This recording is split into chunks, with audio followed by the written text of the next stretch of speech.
Hello, everyone, and welcome to a very, very special Mindset Monday. We are live today with Bill Eddy, high conflict personality expert. Bill, thank you so much for being with us today. Thank you, Ashley. I'm really glad to be on and talk to you and your audience. Absolutely.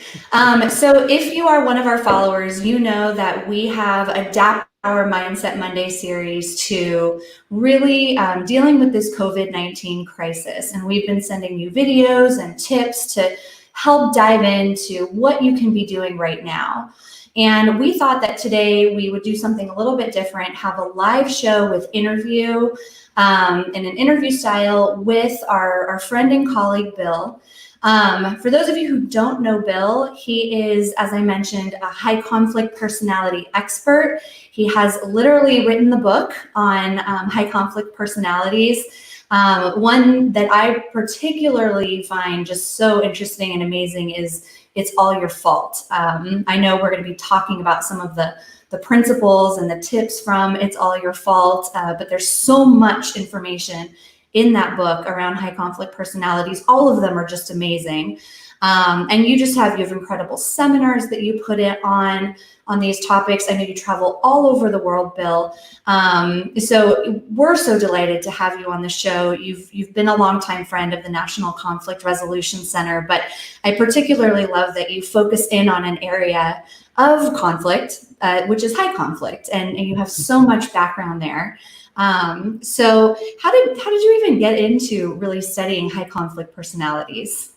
Well, it really came about because originally I was a therapist, a licensed clinical social worker working with children and families, but I actually volunteered at the mediation center and found I really liked mediating conflicts. And so I wanted to make a career of that and saw that the legal field seemed to be a way that you could really make a living doing conflict resolution mediation. So I went to law school. I got out of law school and I set up a law and mediation practice in family law. And I found in the mornings I would go to court, and in the afternoon I would do mediation. And it was the same issues, but I found the personalities were really different. And so I started noticing, talking about, and then writing about the high conflict personalities who kept disputes going for months and years that other people could resolve in a few weeks. So that's really putting those two careers together. I started seeing the big difference here. Okay, great. Well, we're so glad to have you on, and we're so glad our viewers are tuning in. For our viewers, as we dive into these questions, just want to let you know that you can ask questions. So please feel free to. We can see those during the show, and we will get to as many of them as possible. So if you have a question for Bill, we would love to hear it. So Bill, diving right in, one of the first questions that we have for you is, you've written a lot in response to the COVID-19 crisis right now. You've really been a helpful resource for a lot of people. Help us just understand a little bit how dealing with a high conflict personality is different than dealing with just a conflict that you would have with a person. Because at the National Conflict Resolution Center, we talk about that a lot, just how you get through conflicts in close quarters and in new work environments. But how's a high conflict personality different? Well, there seems to be basically four characteristics of high conflict personalities that make them not work at resolving the conflict, but really just fighting and being an adversary. And so, as you said, most of the conflicts that you deal with and mediate and communicate about are ones about an issue. And so when you have an issue, usually everybody involved tries to come up with ideas, they talk and listen, maybe they raise their voice, but it's about the issue. When we have high conflict personalities, they get stuck in conflict, and you realize it's the personality, not the issue. And so four characteristics. The first is they're preoccupied with blaming others. They don't take 50% or 40% or 10% responsibility. They take zero. And so they don't work on themselves. So they're part of the conflict doesn't get better. And in many cases, they're most of the conflict, maybe all of the conflict. So they're not working on themselves. But the second is that they have a lot of all or nothing solutions. It's my way or the highway. You just have to do it my way or get out of here. Third is they often have unmanaged emotions. So they may be all the time, they storm out of a room, or they throw something, or they yell, or they blame, or they go online and express, some extreme stuff. And the fourth is extreme behavior. So some of the extremes that we sometimes see, certainly sending hostile emails, but it can even go to workplace bullying, even domestic violence. So what you see is extremes of behavior, maybe not all the time, but things that most people would never do. So they're not really good at solving conflicts because it's all about them. Hmm. What do you think right now, as we're experiencing this pandemic, and there are a lot of people who are following stay-at-home orders, what are some of the unique challenges facing individuals who are at home with real high conflict personalities? Well, as I mentioned, for example, the emotions, they have a harder time managing their own emotions. And so they do more venting, and that tends to crank everybody up. And so one of the big challenges is dealing with all this emotional energy and intensity. And the blame, maybe something's not even a problem and they just come out blaming. It's like, well, you shouldn't have done, you left the refrigerator door open for 2 seconds too long, or, this or that. So blame is a big theme. And one thing people really need to know is when there's stress, high conflict people act worse, not better. In other words, everybody else tries to manage themselves better. Maybe they're not going to create a conflict. Maybe they're going to keep quiet about something on this issue because of the stress we're in with COVID-19. High conflict people have less self-control, less emotional self-management. So they get worse. And so don't be surprised. You may have to work harder at calming a conflict because they're working even less hard. That's not fair, but that's part of what we end up having to deal with. So those are some of the unique challenges. We just got in a great question around this in particular. It leads in perfectly. And it's from Hannah V. And it asks, can someone with an even tempered personality become a high conflict personality in a highly stressful situation, such as the one that we're in right now with the pandemic? Well, here's the thing about personalities. Personalities are the way people generally are over time. And we all have personalities. So within our personality, we have kind of a range of behavior. And under stress, we all tend to act a little worse. So it doesn't mean someone has a high conflict personality if 95% of the time they're a pretty even tempered, pretty reasonable person. It may be the stress. People with a high conflict personality have a pattern of difficult behavior. And so you may see this sometimes at work, sometimes at home, but it's a pattern of behavior. So what you may be seeing, Hannah, what you may be seeing is an even-tempered person under stress who momentarily may lash out, and then they may come back an hour later and say, I'm sorry I said that, or I'm sorry I did that. High conflict people don't say they're sorry. And so that's often one of the big differences. So sometimes I want to mention, though, you have a high conflict person who's actually managed pretty well, but when things are stressful, you start seeing this full pattern. So, most people, I say 90% of people do not have high conflict personalities. And so they may be reacting momentarily.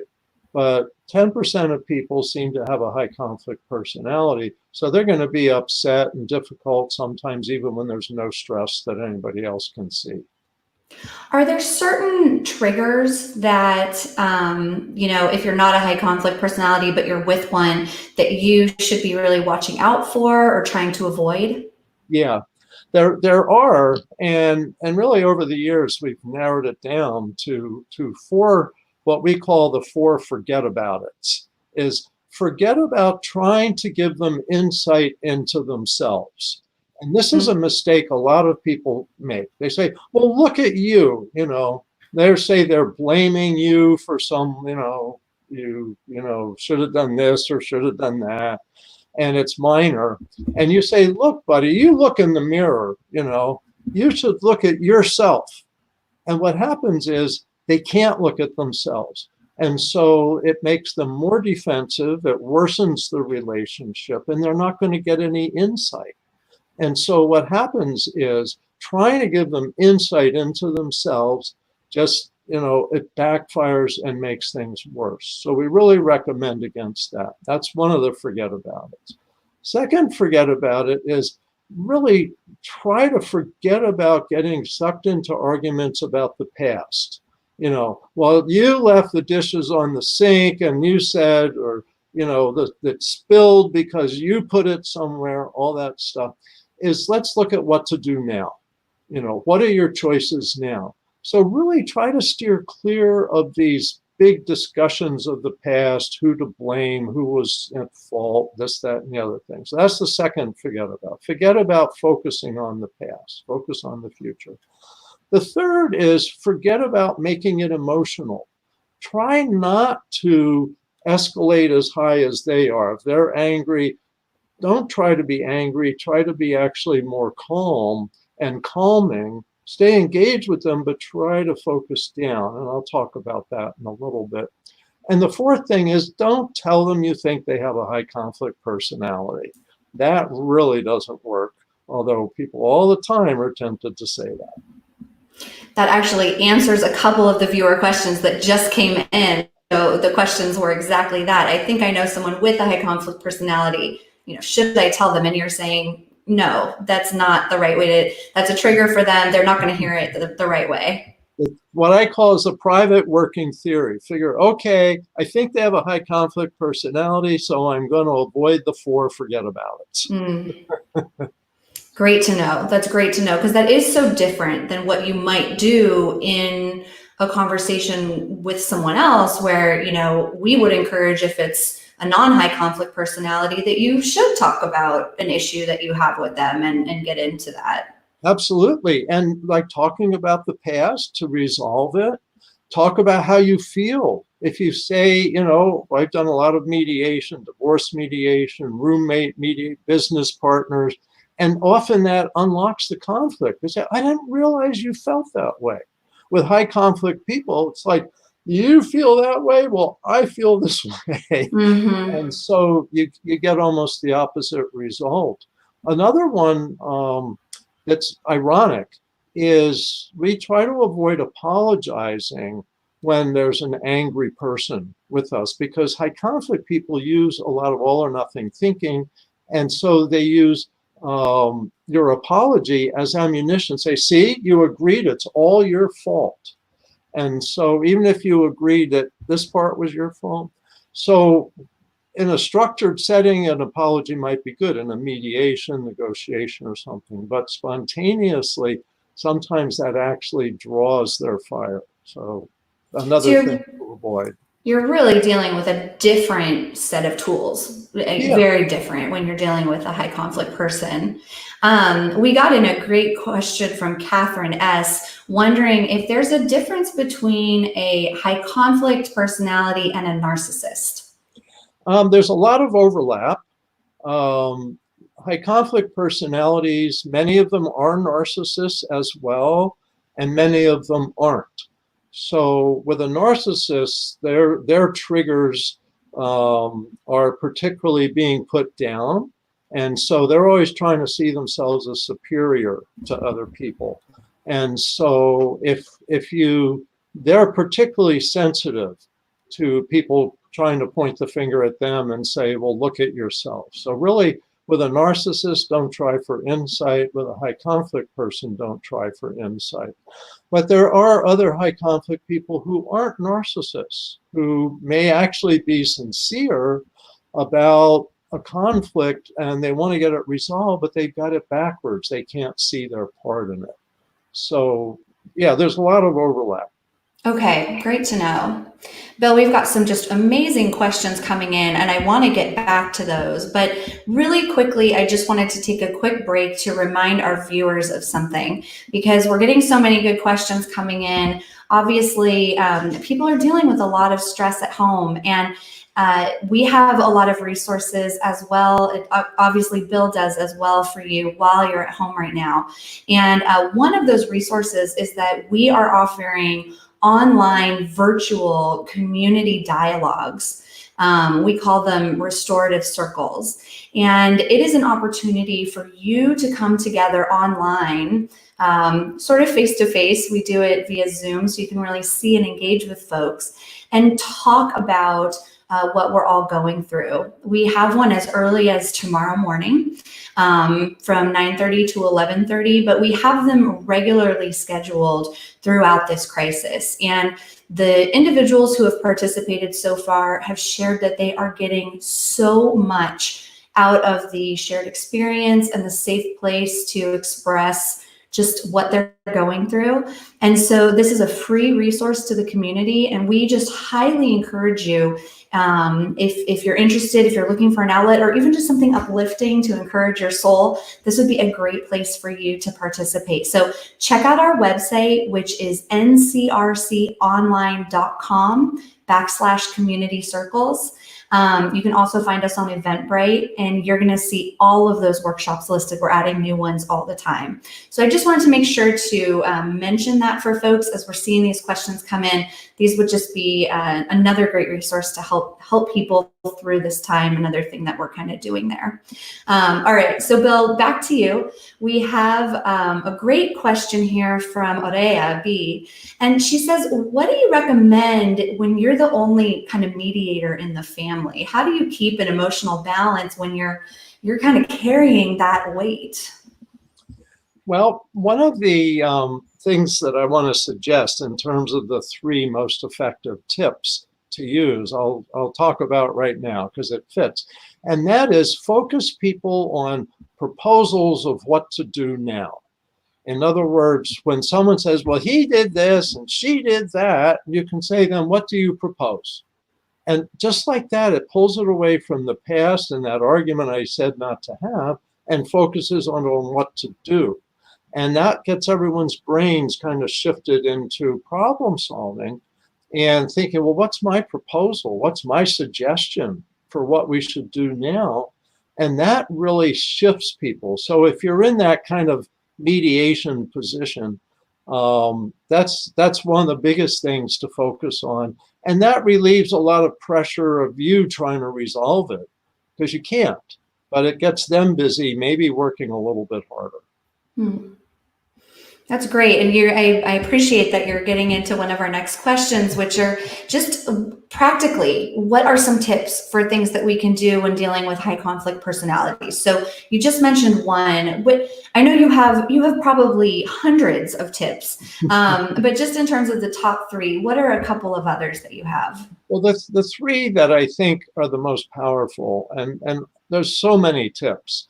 And that's why our books and our website can answer a lot more questions for people. They can look things up. But the first one is something we call EAR statements. It's EAR, stands for empathy, attention, and respect. And it's described in the book, It's All Your Fault, that you mentioned. And what you do is you say something that shows empathy, attention, or respect for the person. It often calms them down. The question before asked about being the emotional, coping with the emotionality of being the mediator in the family. And this is a tool you can use too, is go, wow, I see how frustrated you are. And especially with us all in close right now, and even with kids. And by the way, kids are naturally high conflict. It doesn't mean that they have a not a problem. That is great to hear. I'm so relieved to hear you say that. Okay.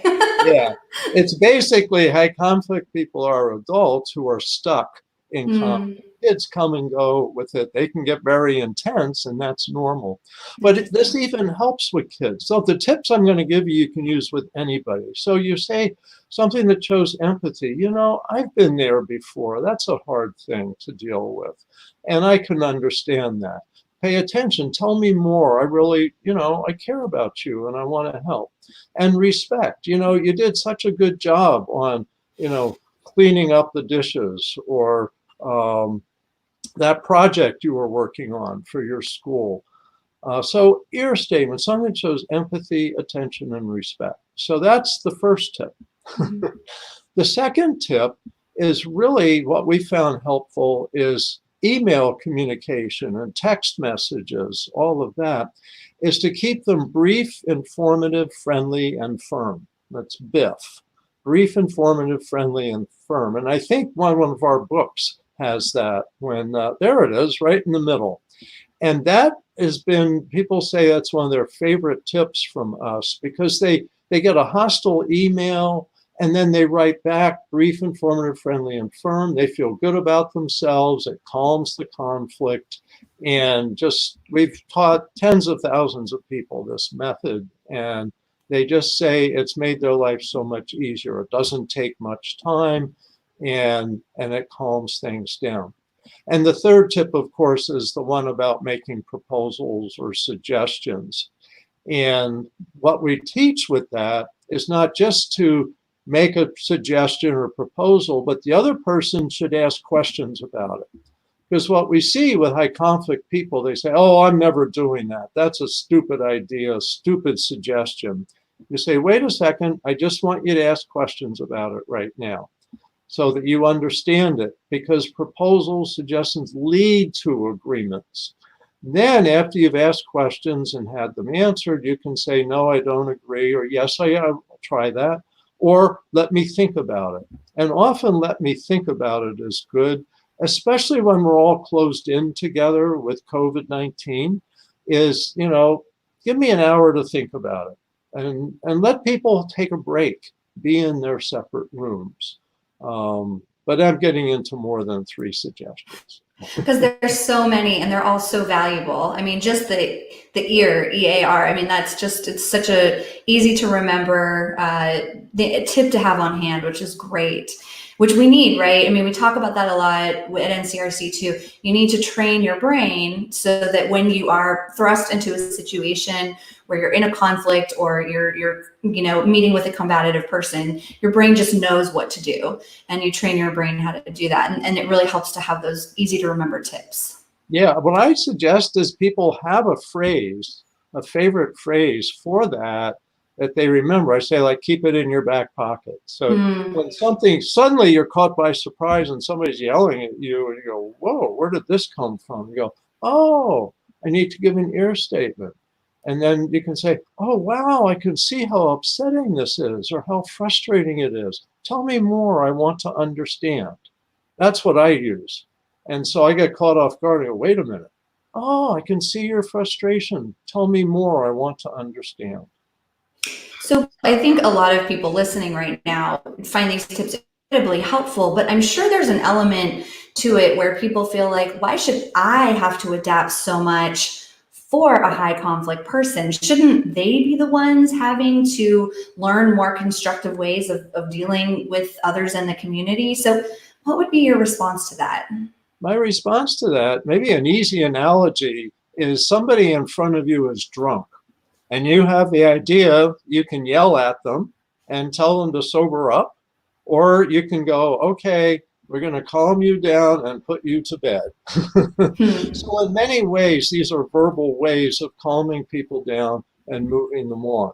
So if they're a high conflict person, they're not going to be adapting. That's the problem. You're dealing with somebody who's 25, 35, 55, 75, and they're like this, and they're like this a lot. You can forget about trying to get them to adapt. So we don't say you're not trying to change them. These tips won't change their personality, but these tips will help you manage your relationship with them.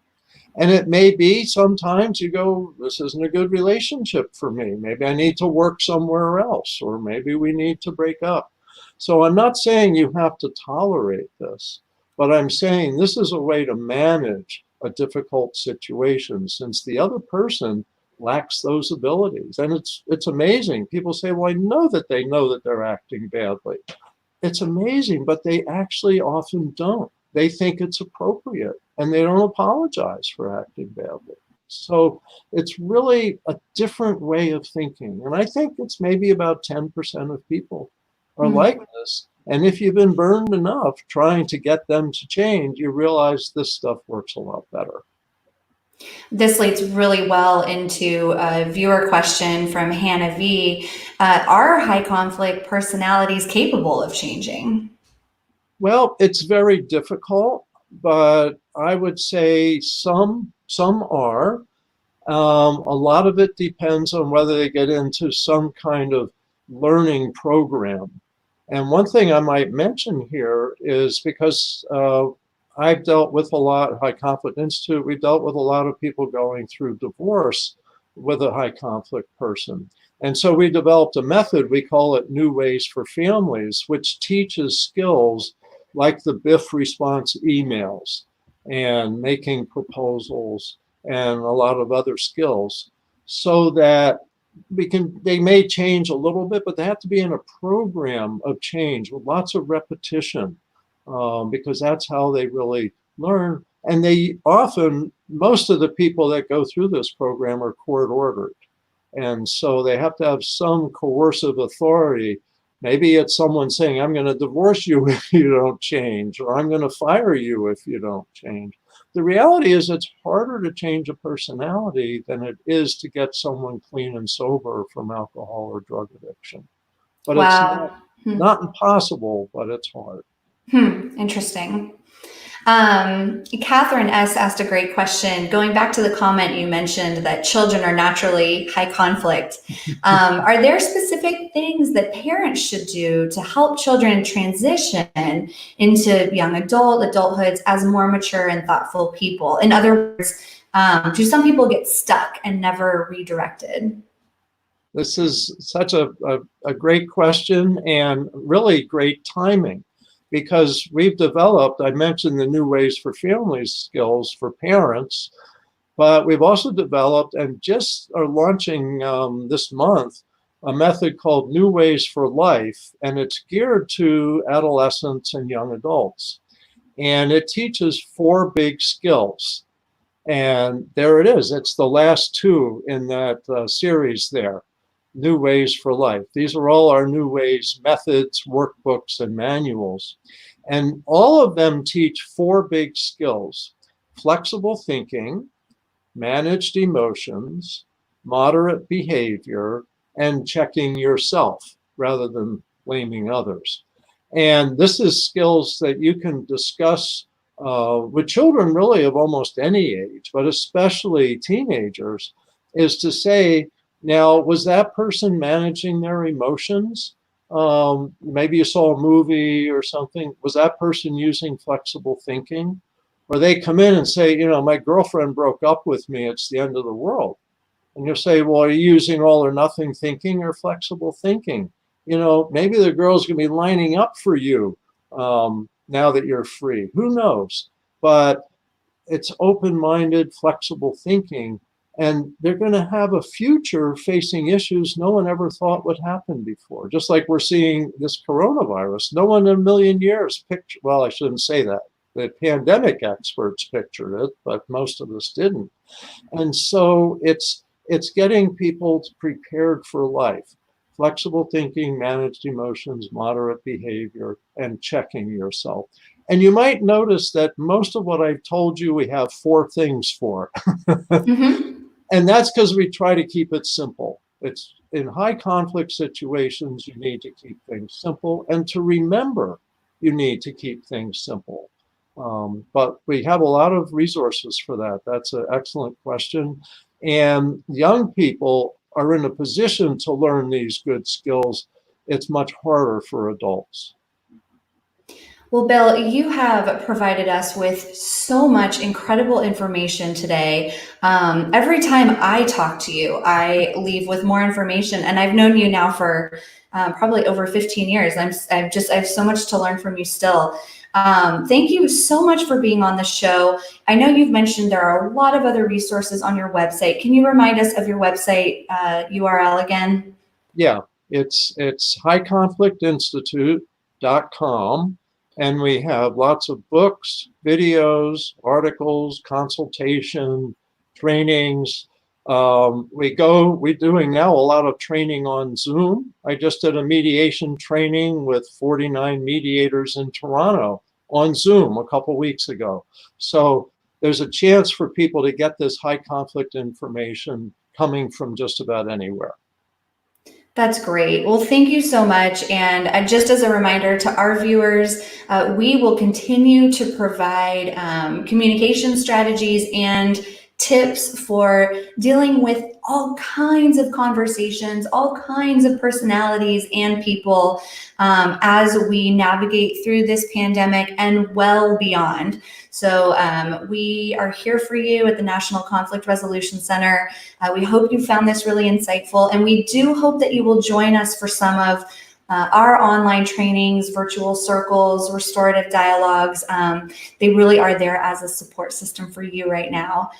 So with that, Bill, thank you again. We've loved having you and look forward to connecting again in the future.